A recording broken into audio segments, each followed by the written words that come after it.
I'm waiting for the change, 'cause oh, it's gonna come, yeah, it's gonna come.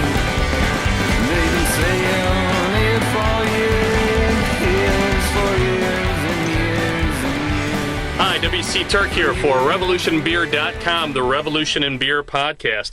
We're here today at WCPT Studios in Chicago with our friend Mike Nowak, who's also the president of the Chicago Recycling Coalition.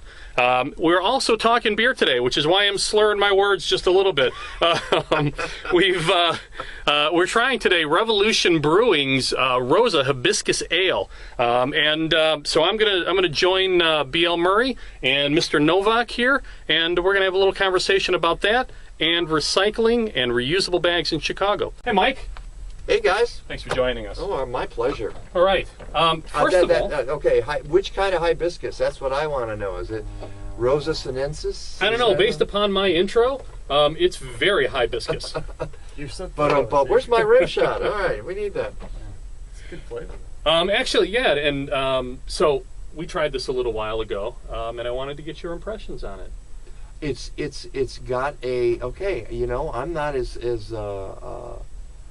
well versed as you are about beers, but it's got a little bite to it. It's got you can definitely taste the hibiscus flavor. Was it overpowering to you? No, it's okay. not. It's not overpowering. All right. That's important and something that I often miss or wish I were missing in a lot of the summer brews that people put out. It's like really saturated flavors. They just overdo it. And this is actually, I was a little timid when I first saw it. I skipped over it a couple of times with my six-pack run, I have to admit. But you don't want flowers in your beer?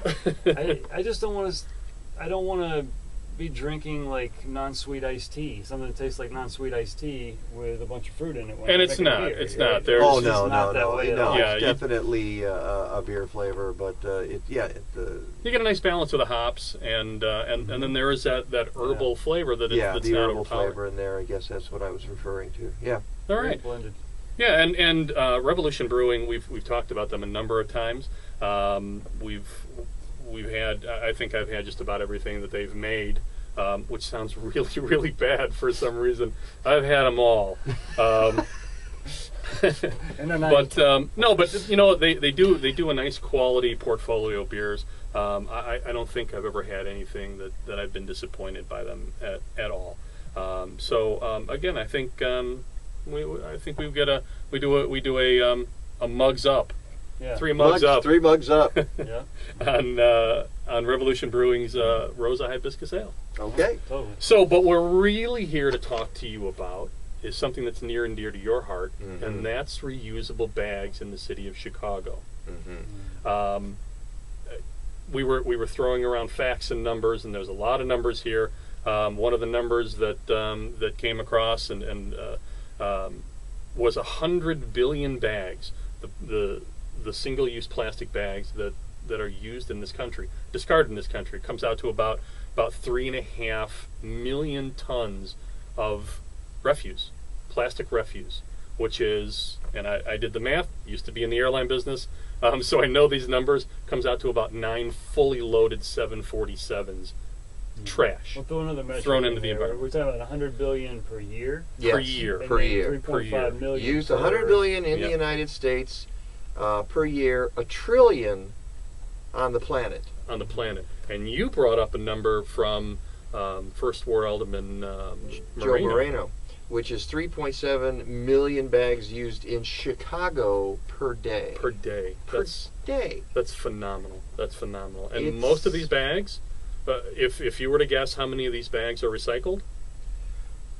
The numbers on recycling, it depends where you look, because they can go as high as 11%. I don't particularly believe that. I think that's the industry trying to show, and if it is the industry trying to show you how effective it is, that's a pretty poor number to start with, 11%. More likely around 3% or somewhere in between. It's a pretty low number. That's incredibly low. Right, it is a very low number. So what are these bags doing? What's happening? What are these bags doing to our environment? What are they doing to our cityscape? Well, anybody who lives in a city, anybody who lives in the country, anybody who lives anywhere in America sees what happens to these bags. They don't. It's not the only thing that happens to them, but let's start with the most obvious. So there's the joke, which is not a very funny joke anymore, about plastic bags being the state flower in a lot of places, okay?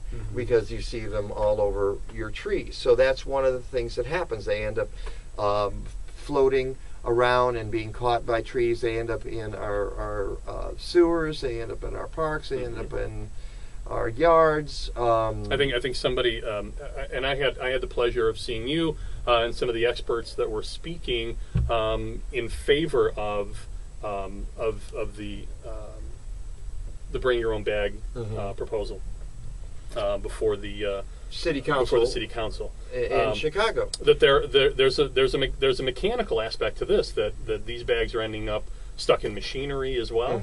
So there's an economic liability. Drains. I mean, you know, these things. You've seen what happens when water pressure hits them against a grate or something. You know, they're causing reflow and probably causing quite a bit. Well, and they also let's look at recycling. All right, because we were talking about how many of them are recycled. They gum up the works of recycling machines, and so you pay extra, or your municipality or your private recycling firm pays more just to extract these plastic bags, any kind of plastic film.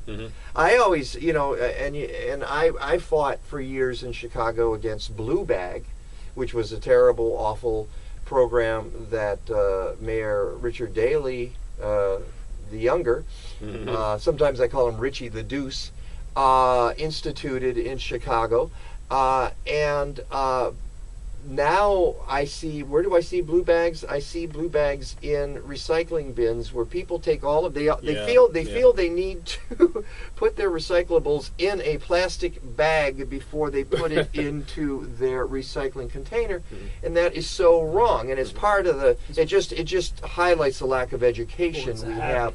Too, it's a habit, but habits happen because people have not gotten the education to break the habit. Right. So I call it, when I open a bin and I see a bunch of blue bags in there with recyclables in them, I call it revenge of the blue bag. But no plastic bag should be in your recyclables. There's no reason why. Okay, my house, we have these canvas bags that are used for clothing that you can put on a rack, and you have 3 of them, and when you have your dirty laundry, you put them in there, and then you take them to be washed. Correct. We took another one of those racks with the 3 bags into our pantry, and we throw all of our recyclables in there. No plastic bags, just put that, and then you can lift out the whole canvas bag, you take it to your blue cart, and you dump it in. No plastic bag involved in it. But you're right, people they're creatures of habit, and and all they know is their whole life they have put their garbage into plastic bags, they have put their recycling into plastic bags, they put everything into plastic bags. Plastic bag is the great container that holds everything. Well, all about plastics. We all sell a graduate. Exactly, and we have to break break that habit. We have to move on, and that includes in supermarkets, where it's only been for 40 years basically that we give out all this plastic, and people can't. I'm sad to say that I remember those days. When before plastics. I must too. I mean, I don't really remember it, but you lived through it. I lived through it. I mean, as I say to people, I lived through the 70s. I just don't remember them. But in terms of that, there's no reason for that. You've pointed out to me yourself, WC, that what country are we talking about? Bosnia. Yeah. There's no plastic bags. Poorest country in Europe. Very poor country. And that's the argument. People say, "Oh my goodness, you're going to put this on the backs of the poor." Plastic bags are human, right? Yeah. That's right. You don't even want to see. You don't even want to see paper. No. I think, and that's the argument that the other side makes. The retail industry says, well, you're going to put it on the backs of the retailers, because now they're going to have to pay for paper. And I'm hello, time out. Wow. I don't want paper. Paper has its own issues. Absolutely. It's very toxic in its production. It does break down. Yeah. Thank goodness. but it takes a lot of chemicals to put paper together. I don't want either. This is not an argument of paper versus plastic. This is an argument of reusable versus non-reusable. Absolutely. So we have to figure out and you can even make the argument: are we going to glut the market with reusable bags? But it seems to me there's a cost benefit both to businesses and to consumers there, and to the infrastructure probably without having precisely. I mean, there's an industry created from reusable bags. Sure. So that's one. There's jobs there, but if as we're being told by businesses that they will have to pass costs of plastic bags or paper bags along to consumers, if that's out of the equation, then there's a cost benefit for the businesses as well as the consumer. It's total BS because Whole Foods I- doesn't have plastic bags and hasn't for some years. They use paper and they use reusable. They give you. I'm not saying that the paper's good. I'm just saying that you want an example of how someone has been creative in the marketplace to actually probably generate some revenue off the sale of renewable or reusable bags. I mean, it's totally doable. We've seen it. I see it every week. Costco is a Costco. prime example. Yeah, all right. yeah. I bring my own bags into Costco, but if I don't, you get a box. Okay, and it's a box that's been used before, and that will be, you can recycle it. So you're right. It's the arguments are for the lazy. Okay, and for the resistance to this seems to be more resistance based upon habit. Yeah, and it's the absolutely current culture. and the idea that we can't change our habits because, and you hear this too. Well, this is the Midwest. It's that Midwest sensibility. I'm insulted by that, and everybody in Chicago should be insulted by that. It's like my mom used to say, "I don't want to hear excuses. Just do it." Right? I mean, we can come up with excuses all day long. You know, you for the whole could, industry. and that's and you can see that the industry, even at the hearing, what was remarkable about the hearing at City Hall was how lame the argument was from the industry that we had to keep this. Well, they own everybody at City Hall more or less, so they don't have to put. Well, see, the only if you were an objective person and you didn't know anything about the argument, you'd sat there, you would have immediately said, "We have to get rid of plastic bags." Here's the problem: is that we have to deal with our politicians. We have to deal with the deal makers, the business people, the lobby, and the mayor. And time again on environmental issue, any sort of cleanup of the environment, whether it be parking lot runoff and pollution or power plants or anything like that, the first thing they always throw back is it's going to cost the consumer. And they start pitching that as a scare tactic. So then people that are, or a blind tactic. Yeah. Well, guess what? It doesn't cost the consumer anything if. Okay, well, this is a couple of assumptions. One is that there might be a fee on any bag, and from the Recycling Coalition perspective, which is not in the Alderman's ordinance, from our perspective, we say we want a fee on whatever you take out. Yeah. All right, so that we encourage people to bring their own bags. If they bring their own bags, they don't get a fee. They don't have to deal with a fee. And then kind of like sort of similar to what Whole Foods does now. Where if you want paper or plastic, you're paying for it. If you bring your own bags, they'll ask you if you want that money back, or if you want to donate it like that. to And right away that takes away the argument from the industry side, which is, well, you've just put it on the backs of the retailers. Well, no, we haven't. If we have a fee, you know what? One of the things that I did want to ask you. There were a couple of good points you made at the hearing. One that I thought was absolutely brilliant. We were talking about analogies earlier and how analogies help people sort of bridge the gap of where we are now to where we want to be. And one of those things was about the culture of try to find a payphone now. Right. Or try to. People say, "Oh my gosh, people will never give up their plastic bags." Well, guess what? They gave up their payphones. Yeah. Why? Technology changed. And we're giving up our schools. Sorry. But that's a different matter. Or try to light up. Light up a cigarette in a bar. That ain't happening in Chicago and a lot of places in the country. Why? Because of societal pressure. So This is actually a combination of both. Yes. Societal pressure and technology. We're talking, in terms of technology, we can have, well, it's old technology to bring a cloth bag, or even a plastic reusable bag, a woven bag of some kind. Old school common sense. Yeah, it really is. It is common sense, and that's what's so annoying about the arguments against it. It's, we're just going back to the days. We became a disposable society probably 50 years ago. The idea was you could throw anything away. We threw stuff away. Well, guess what? And I'm not the first person to say this, but I like saying it. There's no such thing as a way. Yeah. Yeah. Something has to end up someplace. Somewhere. Okay? So that's what we've learned in 50 years, is that at one point we had excess land, we had landfills, nobody cared where stuff went because it didn't affect you. Now it does. Yeah. It affects everybody, and we understand that with the leaching and with even in landfills with the paper bags flying and plastic bags flying around. There's no such thing as a way. So you have to figure out how to reduce your consumption. We all have to reduce our consumption. Or is even more alarming, I think, as one of the analysts said, or one of the experts said during the hearing, was it's finding its way into our food chain now. The plastics. Right, and I think you're talking about Steve Wilson from Yes. Five Gyres, Yes. which is a remarkable organization, and they go out on the oceans and on the Great Lakes. They're working on going out on Lake Michigan to find out how much plastic, and what happens with the plastic, it photodegrades until it becomes little beads floating around. Some of them are microscopic, some of them are you can barely see, and there's some wonderful photos of that, disturbing photos.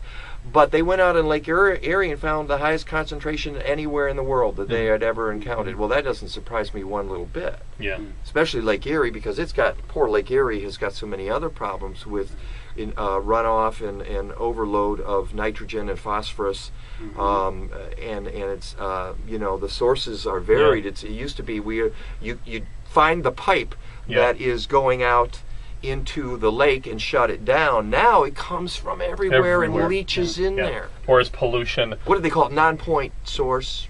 Is that it? Whatever the phrase is. Yeah. Well, one of the interesting things from that was they have not done an analysis of Lake Michigan, but they have done analyses of Lake Erie, Lake Huron, and Lake Superior, and they could correlate the amount of pollution, the amount of plastics pollution or toxicity, I guess, for each of those lakes by the population. And because Lake Superior has a lower population density around it, as they expected to find, the pollution level was lower. Not non-existent, but lower. Right. Huron was next, was higher because it does have a much higher population density. But not as high. Not as high as Lake Erie. As Lake Erie or Lake Michigan. And it'll be interesting to see what happens with Lake Michigan. To see what happens with Lake Michigan. And it's interesting you're saying this because I just came back from Toronto, and you become aware of the great cities on the Great Lakes, and they all contribute. We all contribute to that pollution. And when you have millions of people in an area, it's going to have some impact. We live in an ecology. We live in a cycle, and what goes into our environment comes into us one way or another. And I mean, people have been making great points about that related to food. They've been making great points about that related to water, waste, all of these things. And yeah, I mean, you're frivolously throwing a synthetic and toxic material into the ground. Hey, it doesn't smell bad or anything when you toss it in your trash can. And why is there anything wrong with me walking around with a big bunch of bags in a larger bag and taking up an entire trash can once a week? It's absurd to think that this stuff doesn't come back and affect us. So next time, don't even bother taking the wrapper off the candy bar because you're eating plastic. Just go ahead and eat the whole thing.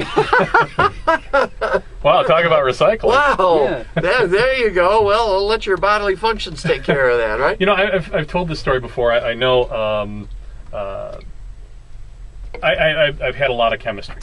Not the beer kind, but But I took a lot of chemistry when I was in high school and then in college, organic chemistry. And one of the things, I had a great teacher in high school, Mrs. Russo, who was sort of a leftover hippie, and taught us all our junior year of high in the school. fridge for a few days. Exactly. Hey, when I was in school, they were hippies teaching. So there you go. She taught us how to make wine.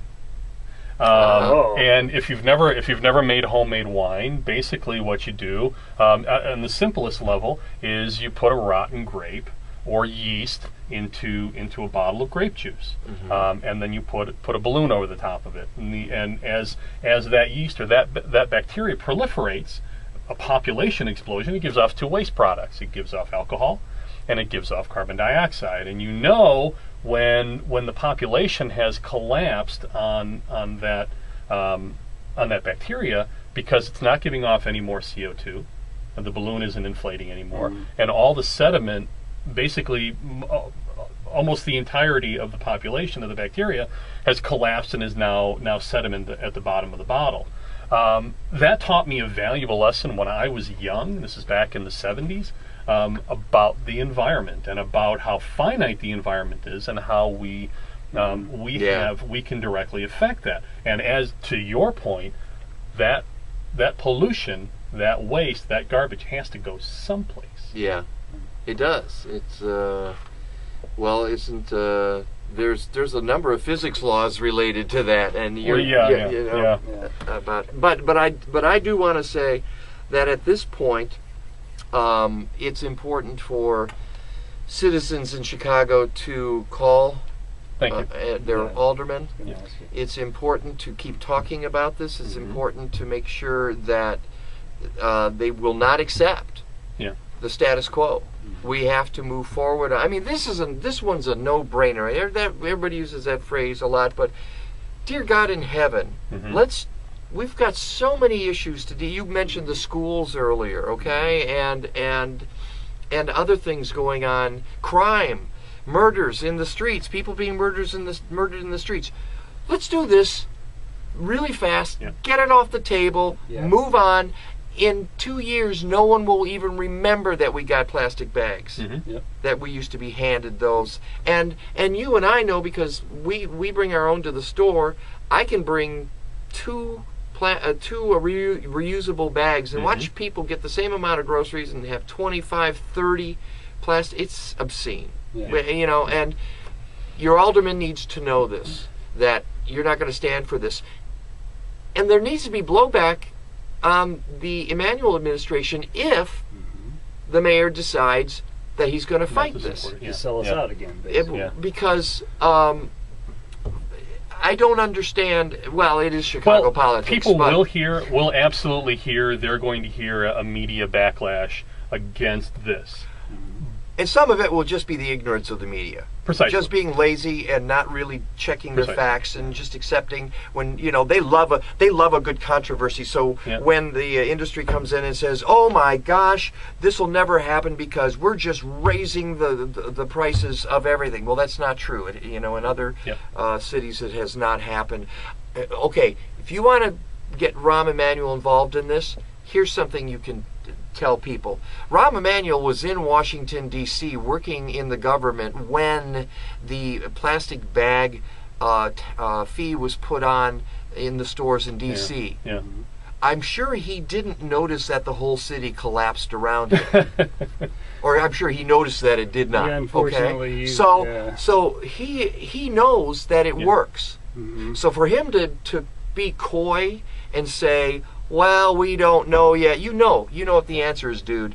All right, get it done, and don't play footsie with these special interests while our marine life are ingesting this stuff, and we're ingesting this stuff, and we don't even know what it's doing to us. That's just insane. Why would you do that when the solution is so simple? And it has worked in a number of municipalities, and it continues to work.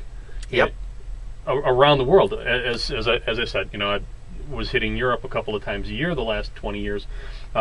You can't find a plastic bag in Europe. You have to bring your own bag everywhere you go. And if you don't, they'll sell you a bag. So they are reusable They're bag. just that much more evolved than we are. Is that it?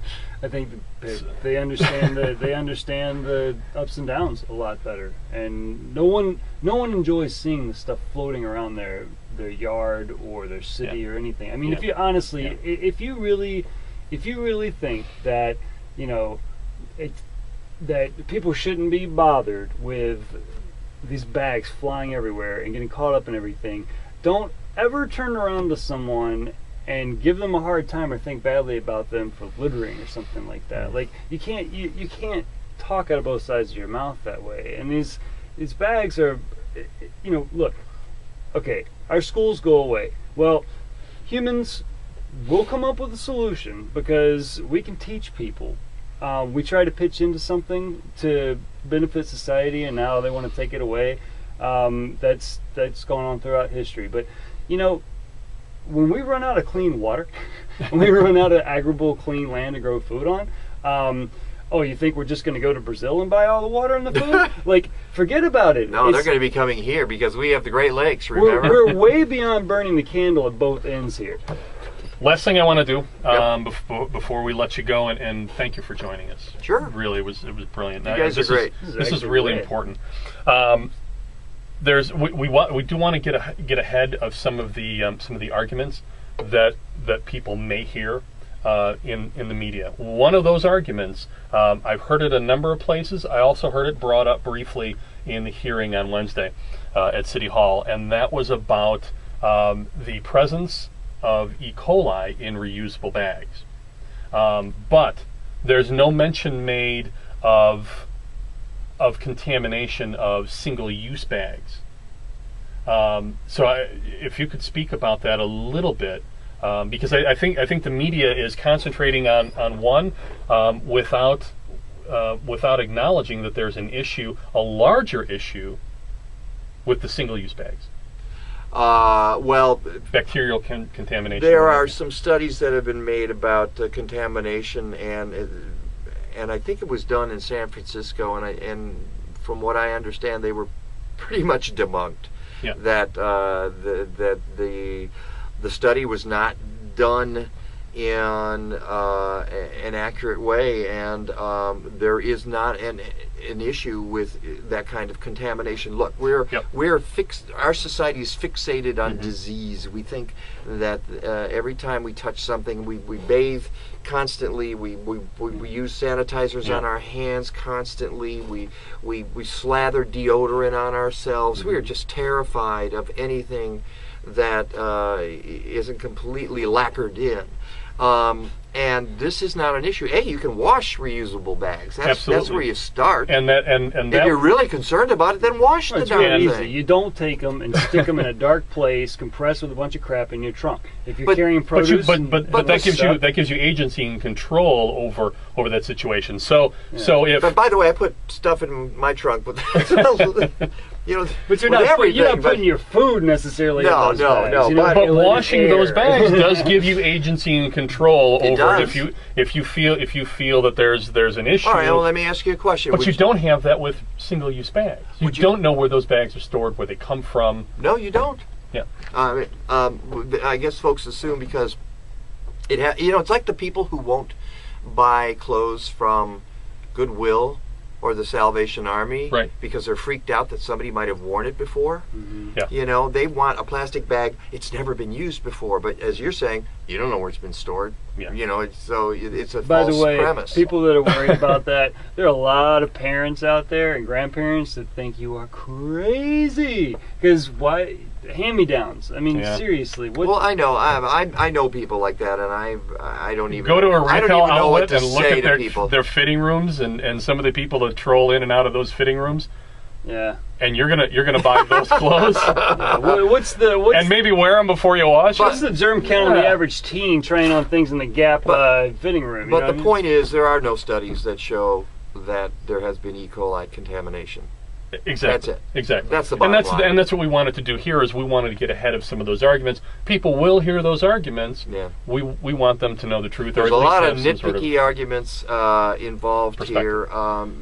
Not all. It's not as Well, anybody can bring out statistics and fire them at you about this, but the And point shape is, them in whatever way. in the long run, it's for our health. Absolutely. It's not going to hurt us economically. Mhm. There's been no evidence that that happens. As you say, the rest of the world is ahead of us on this game. Way ahead of us. China just celebrated their 5th year of bag reduction. Mhm. All right, if China can do it, why is the United States not doing it? Because they're communists, and we don't like communists, Mike. Maybe that was it. I'm sorry. I'm Anything that such a communist fool. country does, is totally off the table. China.